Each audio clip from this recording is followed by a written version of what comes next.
questions as he shares some stories and information with you, and he said he'd be happy to answer some of your questions as we go along. So, thank you, Mr. Newell.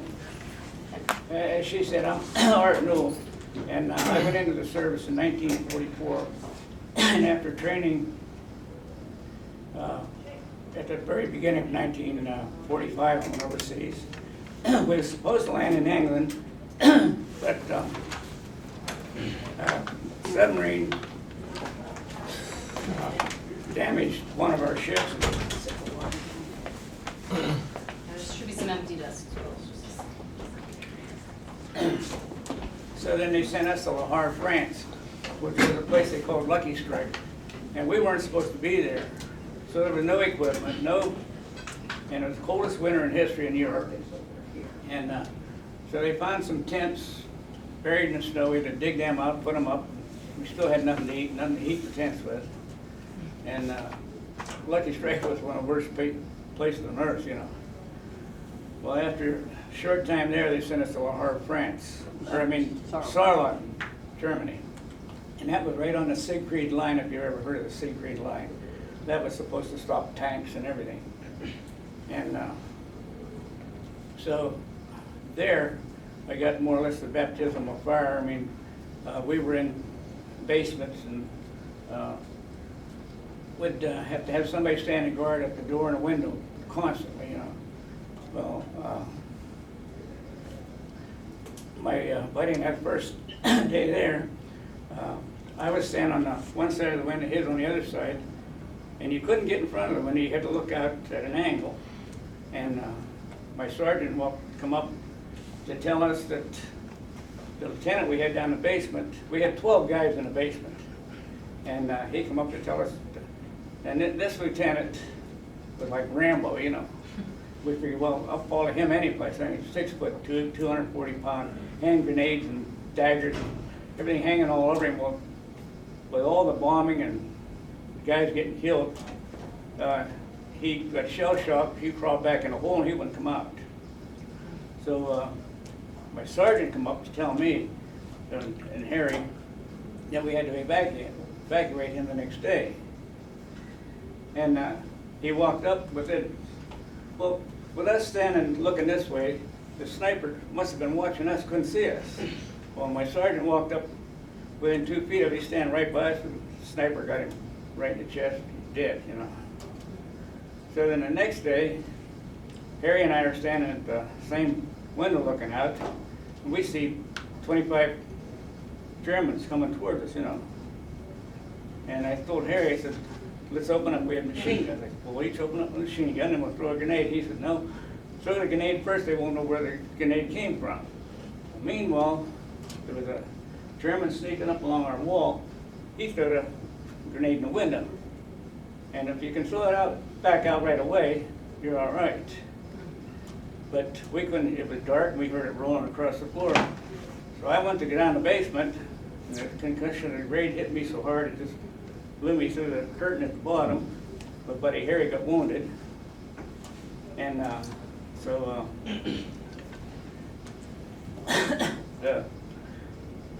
then when we left there, we hit one of the worst minefields that you could ever run into, you know. Of course, we had to evac. My sergeant had gotten killed. The lieutenant was out of shape, and we had to take them back to the medics. A few days later, then we went through the minefields, and we had, I don't know how many guys blowed up with mines. And so that was just baptism of fire within the first couple of weeks of being there, you know. And after that, it didn't get any better. So Sounds like the video games you guys play, right? Yeah. The grenades, the mines. This is real life. Yeah. I mean, you guys play that for fun, and it's all make-believe, and that is real war.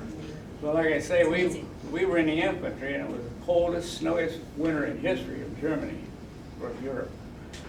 And we were infantry. We lived in we dug foxholes every night. Never saw any electricity. Never run any running water. Nothing. When we ended up, war was over, I had the same uniform on that started out with. But of course, we did had 2 pair of underwear and socks. We could wash them out and change them once in a while. But, I don't know. Well, tell them how far you guys traveled in Well, how much time? we traveled 600 miles in 60 days on foot, carrying full field equipment and fighting Germans the whole way. It's in Ripley, believe it or not, the 65th Division, how far they traveled and in what condition, you know. And so I don't know anymore, just gonna talk about Struth. Struth, yeah. Well, then we had, of course, we were on constant fire the whole way with snipers and everything else. But then, Actually, Struth would have been up in this area. They had traveled from the initial place in Sarlot on up to, and Struth was about in that area, which was just before discovering the concentration the whole camp. time the Germans never let you sleep, never let you rest, you know. Of course, we did the same thing to them. Because we had people watching them, they had people watching us. And we got a call about 2 o'clock one morning that 2 of our companies in Struth had been attacked and surrounded. And so we had to go in to get them out. And so we started into Struth. Well, this colonel wanted us, he was so excited that his men were all being killed and everything in there, and he told our captain, he said, you gotta go right through this way and knock them out, you know. Well, we looked up through there and all we could see was tanks running around, German tanks. The captain said no. So he disobeyed the colonel's orders and took us in through the woods coming the other way. And so we had a battle with them going through the woods because they were setting up machine guns and everything. Well, as we come out of the woods, my buddy motioned to me that he spotted the German. Well, here we looked under the pines and all you could see is the German boots. He was a Gestapo, a Nazi, and he was a captain. And of course he was standing there, he had walked into the woods to urinate. And my buddy got him right in the stomach and he went down. But that time another one ran up, I got him. And then we told the captain was still alive that my buddy shot. And I told him, I said, tell these guys, we could see the other guys come. We said, tell them to surrender or blow your head off. So he told them, He could surrender, speak- throw your arms Harry down. could speak German. Huh? Harry could, My buddy could speak German. And he says, I'll blow your head off, you don't, stop. So he told him, throw your arms down, we're surrounded, there's only 2 of us there. Because we were the scouts coming through the woods. So by the time my captain and the rest of them got there, we got about 25 prisoners, plus the 2 that we knocked out. And so then we had to go on through the town from house to house to get, knock the rest of them out. Of course, the funny part of it is I had a buddy, the whole war, he had a rocket on the end of his M1 rifle. What you did was put blanks in your rifle to propel the rocket. And we'd get into a battle, we're all shooting away. And I said, get that off of there and put bullets in there, help us out here. He said, nope, I'm gonna get a tank, I'm gonna get a tank. And I said, yeah, but we gotta stop these guys first, then put that back on you and get a tank. Well, when we went into Struth, the way they knocked Struth out was they had 24 German tanks come in with them, you know. And we come to the end of the street, and God, we were only about 100 feet from the end of the street, and we hear this tank coming. Right along the end of it, and it was a German tank, and he spotted us, looked out, spotted us, and he stopped, turned his turret around with a 50 caliber machine gun, and he didn't let us have it. Well, my buddy hit him with the rocket right in the side, clunked, it bounced up. He forgot to pull a safety pin out of it, he just clunked it. Then he's standing there, he's gonna put another one on, and they're coming around with that 50 caliber gun, you know. We grabbed him, throwed him in the building, and they opened up down the street, but they didn't get us. So, after that, the next week. well then, I think it was, well, a week later, we came to Ohrdruf. It's the worst thing you ever saw. You could smell the dead bodies a couple of miles away, you know. Can go circle. Actually. Wonder what that was. Yeah, but It's And, not on here. Where was that, Mr. Newell? Where it was, would have It been a was little way up. beyond Struth. almost up in 6, wasn't it? Yeah, it would have been as you were coming down out of there from the, I have a book with some maps in it that we It was can. up around That's- 6. Okay. But when we went into there, there was one spot there, they had bodies as long as a football field, piled as high as the ceiling. And they had bulldozing a pit out beside them, and you could see where they had started to shove them in with the bulldozer, because they didn't want us to see this. And, well, I don't know, you can show the pictures after Do here, you but. wanna pass, you Sure. wanna let them pass the pictures back? But they, Be really careful, you guys. Try to hold on. that's only just a drop of the pictures. Let's try this one over here. But they had bodies piled as long as a football field, guys, this thing, like I said, get ready to bulldoze them in, and there was, some of it was just living dead, just skeletons staggering around, and so right away, one of the guys decided to give him something to eat, and he choked on it and died right in front of us. So they said, that's it, you can't give them nothing. So then they started giving them, the medics give them like a thin broth and something to help them. But there was just bodies every place. And, so then after we left there, we crossed the Danube, and it flowed about 10 miles an hour. And they took us in there about 2 o'clock in the morning. They had boats, and they put about 8 or 10 of us in a boat. We had to paddle across the Danube with the Germans shooting the whole way and dropping rockets in there. And we lost a few guys there.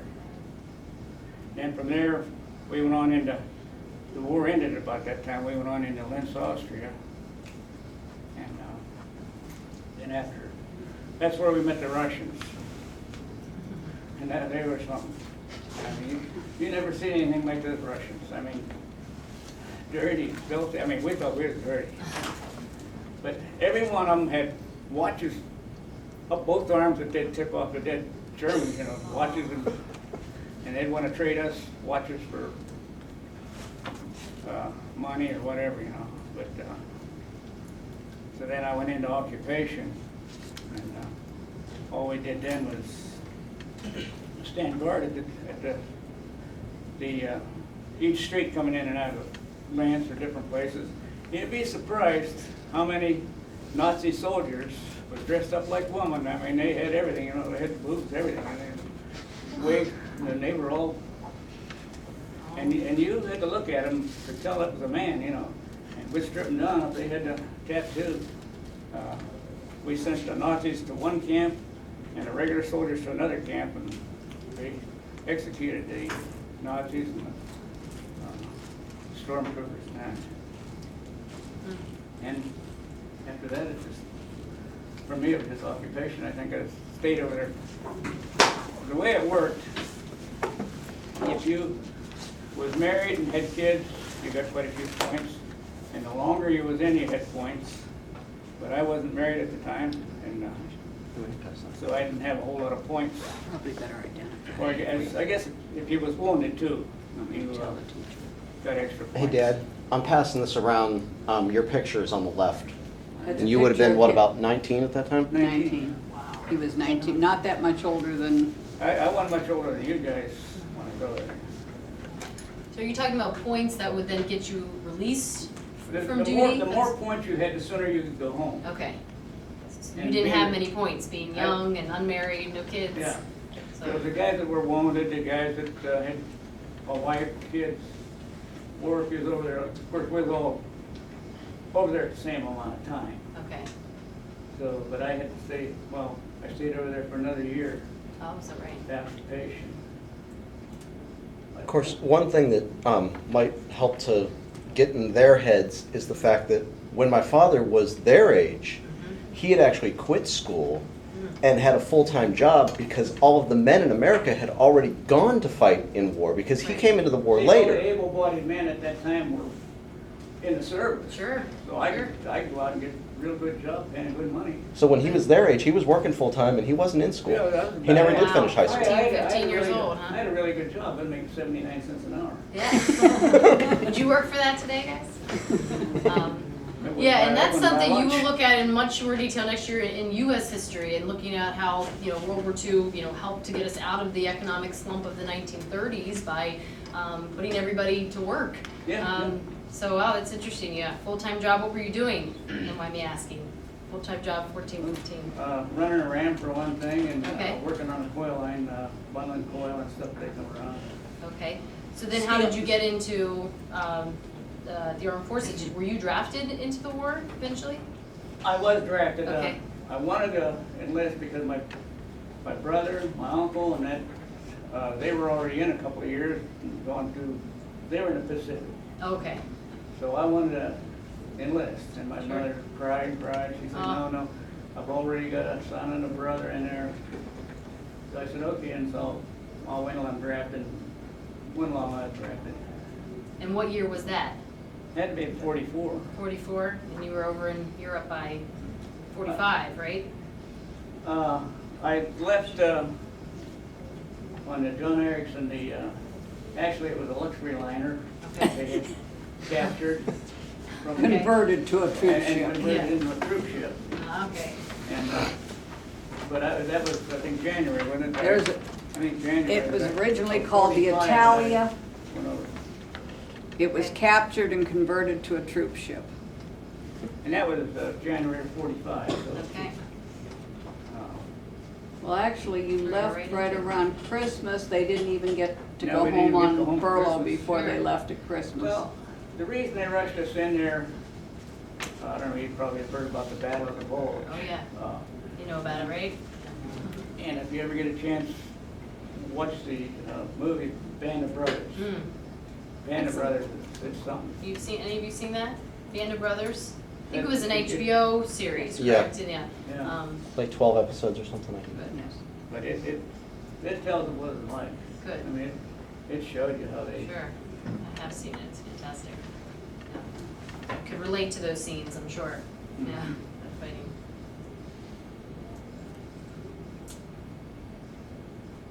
Can we open it up to some questions? You guys have any questions? If you have Please. questions, please speak up because my hearing's gone.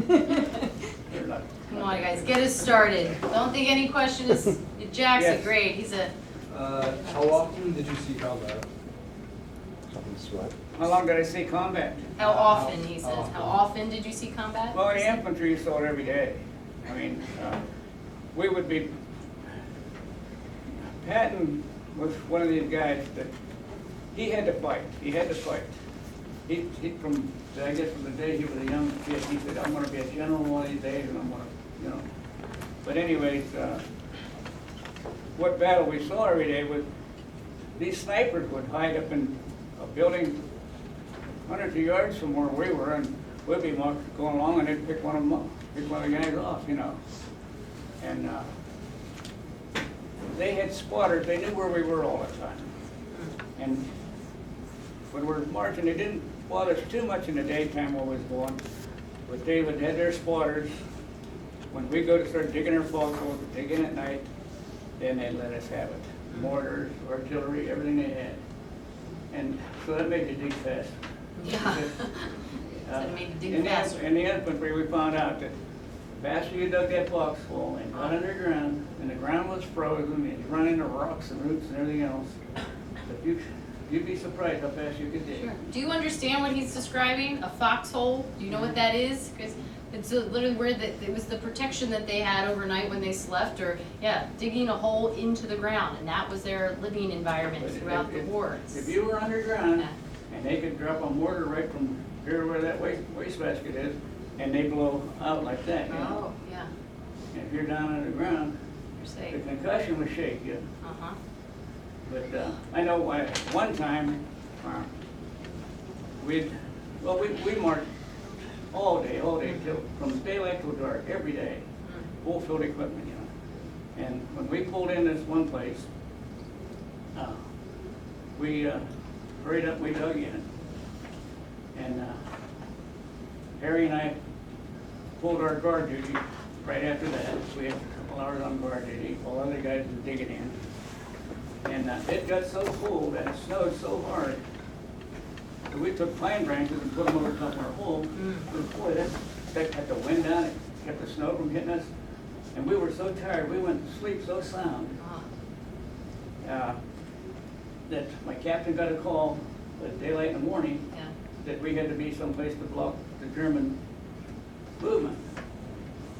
We did, 200 guys got up and left.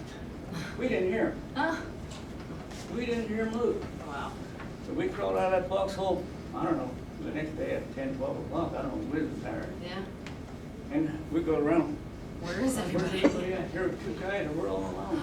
Oh my goodness. So I said, okay, well, my buddy was from Pennsylvania and he always bragged about how he tracked deer and the great white hunter, you know. Okay, yeah. I said, okay, great white hunter, where'd he go? Wow. We went around, we couldn't find any tracks, it snowed so hard. Sure. Well, we got Covered it so fast. 2 foot of snow on top of our pine, you know. Oh my Wonder goodness. we didn't suffocate. Yeah. But anyhow, we said, well, we were traveling this direction, when we crawled in, we'll go that direction. Yeah. They must have went the other direction because we didn't find them. The next thing we know, it's getting late at night, we could hear troop movement, and I said, oh God, there we are, let's go. We started up the road, and it's Germans, must have been 200 Germans. And he's, come on. It's just 2 of you at this point? Just Just 2 of 2 them. of- Not a We- situation you want to find yourself in anymore. No, no. Yes, okay. So we dove in a ditch, and we're trying to cover up with anything we cover up with, and they come walking by. We're talking German, you know, Oh, and my oh God, I said, Harry, Yeah. don't do anything. Don't sneeze, yeah. So, God, how are we gonna get out of this? So, we went the next day, and we went into this little town, there's nobody there. Yeah. We're hoping to find some American or something. We found a house right on the corner of the street. And I said to Harry, I said, let's go to this house, and we can watch different directions to see who comes, whether it's Americans or Germans. He said, okay. So we get in there, we're so cold. There was a bunch of, you know, plaster and ceiling and stuff and everything. And we ran around, we found some rugs and blankets and everything, and we crawled back in the corner, we went to sleep. We woke up the next morning and we could hear Germans talking. They were in a room with us. What? I said, Harry, what are you gonna do? Shh. And we lay there for a little bit, and those guys actually they were in the other room. Yeah. They actually come back in and they stood and went to the bathroom, urinated right there, probably right on the pile of stuff we were laying in, I don't know. And we couldn't, you know, didn't know how many of them there were. So then pretty soon Harry says, I think we're okay, they're leaving. The next thing we know, it got quiet. We peeked out. We looked out and there's about 100 of them right out the street in front of us. We'd have tried to attack them guys, we wouldn't have had a chance, you know. Just good thing we stayed quiet. So, but then it took us another whole day before we found our outfit. Wow. And the captain says, and we were the scouts in the outfit, you know. Mm. And he says, where Where you you guys been? You all right? So we told him what happened, you know. We said, well, you guys run off and left us. Yeah.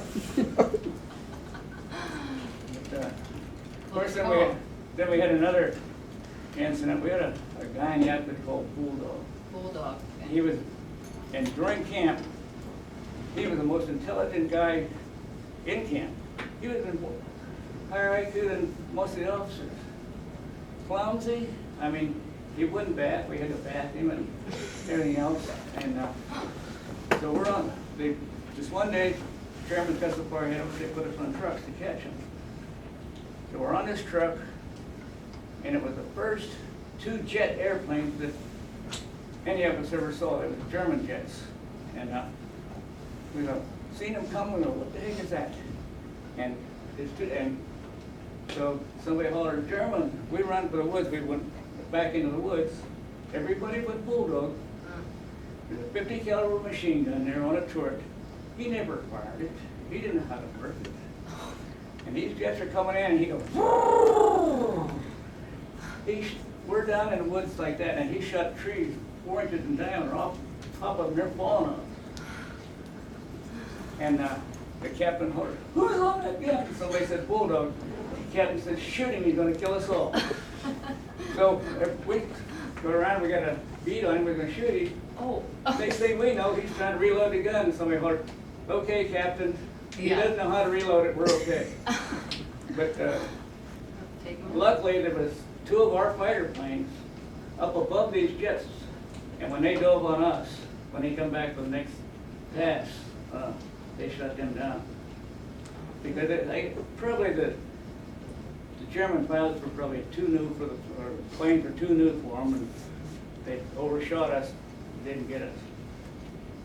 But I suppose that's all I know. What other questions you guys have? Anybody got any questions, please speak up. Come on, please speak up. This is a rare opportunity. Go ahead, David. Thank you. What were the Jews' reaction when you arrived at the camp? Well, they hugged and kissed us. But, I mean, they were so immaculate. I mean, they were nothing but skin and bones. They couldn't hardly, a lot of them just laid there, you know, they couldn't even get up. The ones that could, they hugged us and everything. From what I understand, though, there were a few guys in my outfit that took names of some of these guys.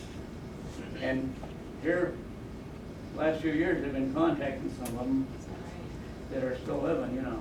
But most of the ones that were in the camps were the young ones, some of them survived, but the older ones. You're too far gone. Huh? Yeah, because I was 19 and a lot of them were older, so Sure. they would be 100 now, I suppose. Well, at the reunions, you're one of the youngsters. Yeah, my wife and I still go to 2 reunions for the 65th every year. Good. And, oh, last year it was in Savannah, Georgia, and the year before Branson, Missouri, and different places. Mhm. But there's only about 25 of us left Wow. that are able to attend a reunion, and most of them, their kids and grandchildren are bringing them. Oh, yeah. But see, I was one of the youngest ones. At 19. Well, I am right now. No, I guess Maynard's the same age. Yeah, there's a couple Of of the you the ones that same still age. come to reunion. We think there's about 500 of them still alive. Okay. We have a But list of 500. But like I said, it's only, when we have these reunions, there's only 25 of us that show up. Okay. A lot more now of the wives and children and grandchildren. In fact, here, the last one's my wife and I, my daughter, her daughter, so all went. Yeah. Other questions, you guys? Anything else you want to know? Come on, you wrote down some questions yesterday. Michael, thanks. Did you speak with any of the Jews that were in the camps? Like, did they speak to you? Did I speak to any of them? Yeah. Well, I couldn't speak Jewish, but a lot of them could speak German because of their involvement with the Germans. My buddy communicated. We did talk to quite a few of them. As soldiers, what did you guys know about what was happening to the Jews before you got into the camps? Explain to them, like, what did the American soldiers know? What did the American people, what had they been told? What We did you knew know? nothing about it. But see, before we got to the camp, the Germans executed as many as they could, and then they took off running because they didn't want to be there when we got there. And so along the road, we would find bodies of these prisoners laying along the road, and boy, those guys are starved looking. They were nothing but killing. And there would be a few laying there that survived, you know. But from what I understand, so many of them left the camp when the Germans run off. So they left the camp. They wandered out a few miles, had nothing to eat, nothing, no place to go. They turned around and went back to the camp because they didn't have any place to go.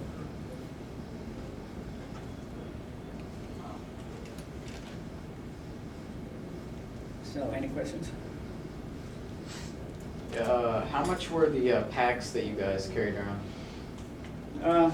They weighed about 50 pounds, because we had all of our ammunition, well, we had belts of ammunition and stuff and canteens of water, but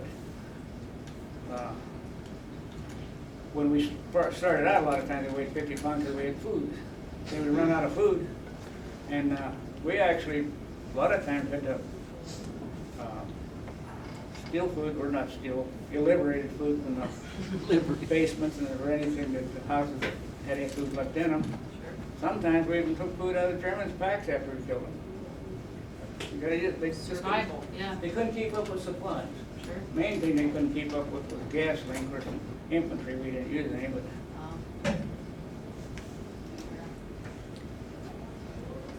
Well, gasoline has a lot to do with why the Germans finally lost the war. Right, yeah. Yeah, Patton and Eisenhower and that, they knew that if they could keep the Germans from getting gasoline, we even, from what I understand, blew up a lot of our own gasoline because the Germans were about to capture it, especially at the Battle of the Bulge. They pushed in there. The Germans, they were good. yeah, They actually, during the Battle of the Bulge, at the end there, they dressed up in American uniforms, and then they would get in a truck, and, well, no, they had their uniforms on, but then they would dress a couple of them up in American uniforms as guards, and it was like, they would come through our lines with a whole truckload of Germans. They were supposed to be prisoners, but then it's Germans guarding them. yeah, And then they would get behind us. And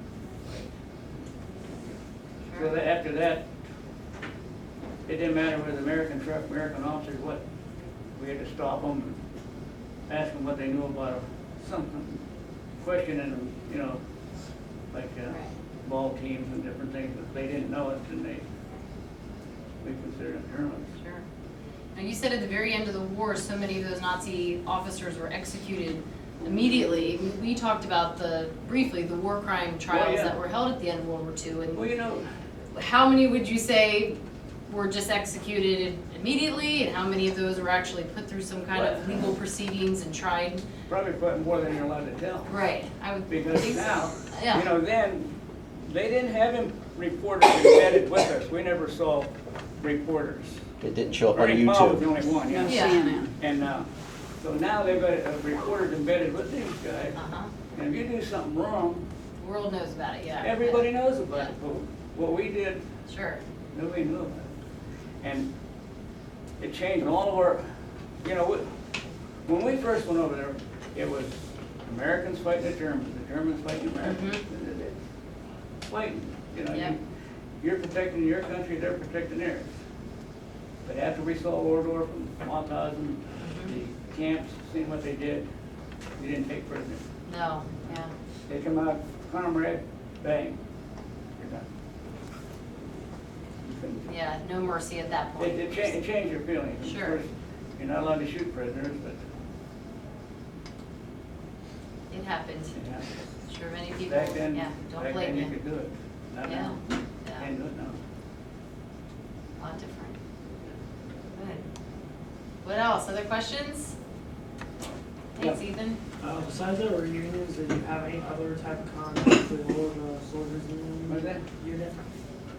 I- Besides reunions, have you had contact with other soldiers and, I mean, Well, we're in contact with all the 65th. Oh, you mean now? Yeah, now by email and. Yeah, with email and reunion and stuff like that, we're in contact. Well, Well, and some I of the- did meet one guy at Jones, what's his,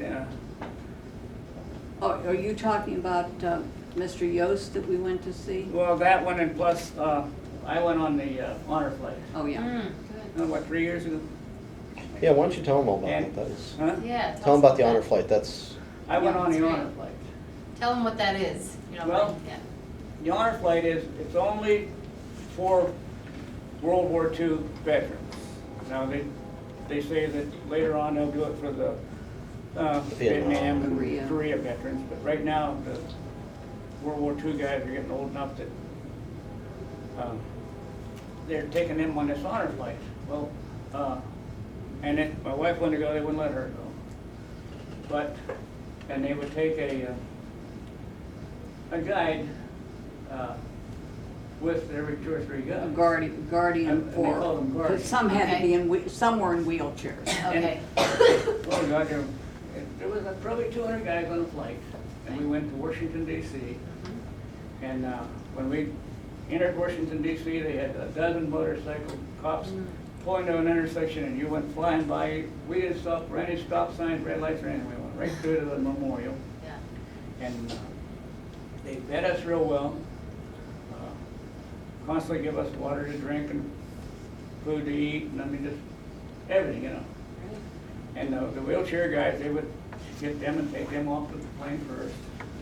And, but when we went on to get on the plane, this Norman Jones, he's from out around Lake Milton.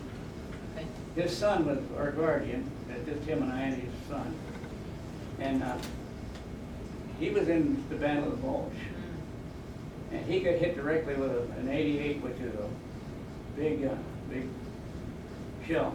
Okay. He had one knee about blown off, shrapnel all through his body. And and I was standing right beside him when they wanted us. They wanted me and everything was fine. They wanted him, beep, beep, beep, beep. I mean, it, guy got kind of So going much off metal in every his place. body, yeah. And they said, what's that? He said, shrapnel. Over here, what's that shrapnel? He had shrapnel all through his body, but some of us was fine in that. And I said, God, how much did they take out of you, you know? Yeah. And he had some big chunks at home that they took out of him. And of course, his knee was all bent and everything. Yeah. He limped, and I said, why don't you get a wheelchair? He said, you're gonna need a wheelchair? I said, I don't need one. He said, you're not getting one? I'm not getting one. And that guy, he walked, and I mean, that memorial down there, you went to the Korean Memorial. Yeah. World War II, the Vietnam, we walked a couple of miles, you know. Sure. And I said, get a wheelchair. And I told his son, I said, make him get a wheelchair. He said he doesn't want it. And he walked that whole way. Of course, we had to sit down and rest a couple of times. Yeah. But he, one of the toughest guys I ever seen. I mean, Yeah, lived his life with shrapnel all throughout his body, and man. then he lived up there ever since 1944. I did in there. Couldn't take it all out. Which my parents have tried to go back to visit where my dad went. Sure. And you guys tried twice, and Well, both the trips have trips ended gotten up falling. canceled. Because they were Okay. they were gonna do it as a group. Yeah. But because of because too many guys had either passed away or gotten to the point where they could not travel, Yeah. and they haven't been able to make the trip back. There are memorials to the, at the prison camps for Oh. the 65th Division for having liberated. And one of our members has gone over there several times and, sit down. One of our members has gone over. Is- Those Might be a knees, little high, huh? he's got artificial I got knees. artificial knees and they won't. They don't They like. don't stand well. Flexible. But this guy that she's talking about, his name is Bob Patton.